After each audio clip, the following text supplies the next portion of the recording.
Stop right there! You are interfering with an active violation! You have no authorization to touch that lawn! I'm just helping Mrs. Hayes, sir. I'm not doing anything wrong. I didn't break any rules. I was just helping a widow mow her lawn. That's what I told the officer when he pulled up to the curb and stepped out as if I had committed a crime on a quiet afternoon. The mower was running, the engine growling under my hands as I pushed through grass that had grown thick and heavy from weeks of neglect. Before I could finish the line I was cutting, he raised his arm and sharply motioned for me to turn it off. His face was tight, not confused or curious, just angry, as if he had been waiting for this moment. So I turned off the mower, even though I knew I hadn't done anything wrong. The sudden silence made everything feel tense and exposed. The yard belonged to Mrs. Eleanor Hayes, an 82-year-old widow living alone in the small house she had shared with her husband for decades. The grass was almost knee-high in some spots, thick and uneven like a small field, not because she didn't care, but because she couldn't handle it anymore. Her hands shake when she grips anything heavy, her back bends easily, and the old mower in her garage might as well be made of bricks. The officer's name was Briggs. I want to make it clear that not all police officers act this way, but he did, and he had personal reasons.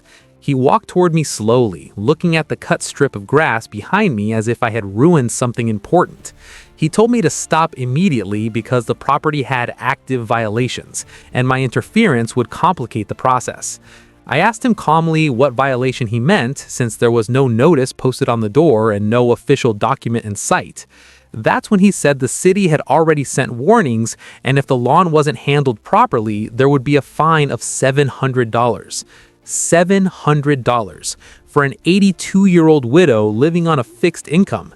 What the city didn't know, and what most people driving past that overgrown yard would never guess, was that the tall grass was not due to laziness, rebellion, or neglect. It was fear. Years ago, Mrs. Hayes' husband filed a complaint against Officer Briggs after witnessing him use excessive force during a traffic stop. The complaint didn't end his career, but it embarrassed him in front of his supervisors and in a town where reputation travels faster than facts. Her husband passed away, but the anger didn't die with him. Now, every time the grass grew even a little tall, Briggs appeared. He would park across the street and stare at the yard. Then he'd walk up and remind her she was responsible for maintaining it. The city sent 2 or 3 written warnings about the grass height, formal notices saying that if it wasn't cut, a $700 fine would follow. What the city didn't know was that every time she tried to fix the problem by asking someone to mow, Briggs would show up and stop them. He would say they were interfering with an active case. He would tell them they needed permits or that they were not authorized. He used just enough official language to scare them away. And now he was doing it to me. Mrs. Hayes was standing on her porch when this happened, holding onto the railing as if bracing for impact. Her face looked embarrassed and frightened, as if she had done something wrong by accepting help. Briggs turned to her and said she had been warned, and the lawn's condition was unacceptable. I tried to explain that I was solving the problem right then, and that within an hour the grass would be cut. He said it was too late, and that the enforcement process had already begun. That's when I realized he didn't want the grass cut. He wanted it documented. He wanted it tall enough for the fine. He wanted the city to officially step in so the pressure would increase. The mower stood between us, quiet now, and the smell of fresh cut grass lingered in the air from the small portion I had already finished. I told him again I was just helping a widow mow her lawn and that what I was doing was not illegal. He stepped closer and said that if I restarted the mower, I could be cited for interference. His tone was cold, controlled, and personal.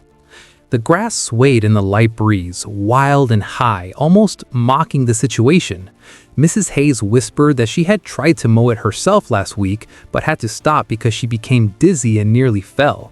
She said every time she called someone for help, the officer appeared and told them to leave. She felt like the yard was being used against her. In that moment, it was clear this wasn't about city code. It was about revenge. The sun hadn't moved much in the sky, and we were still standing in that same yard, the mower quiet at my side, when Briggs continued explaining in a slow and deliberate voice that the city had procedures and that violations must be addressed. He said that since warnings had already been issued, outside interference could complicate enforcement and potentially increase penalties. It sounded official and structured, but the truth was simple. If the lawn got cut right then, there would be no evidence left to justify a $700 fine. Mrs. Hayes tried to speak up, saying she didn't understand why fixing the problem immediately would be an issue. Briggs responded by reminding her that she had ample time after receiving the warnings.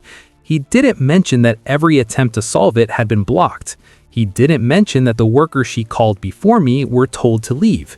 He didn't mention that he had personally driven by multiple times to ensure the grass remains untouched. I looked at the yard again and imagined what city officials must picture when they see the report. An elderly homeowner ignoring notices, allowing her property to fall into disrepair. They didn't see her shaking hands. They didn't see the way she leans against the door frame to catch her breath. They didn't see the patrol car arriving every time help did.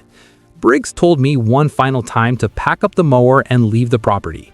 He said that if I returned to finish the work without clearance, there would be consequences.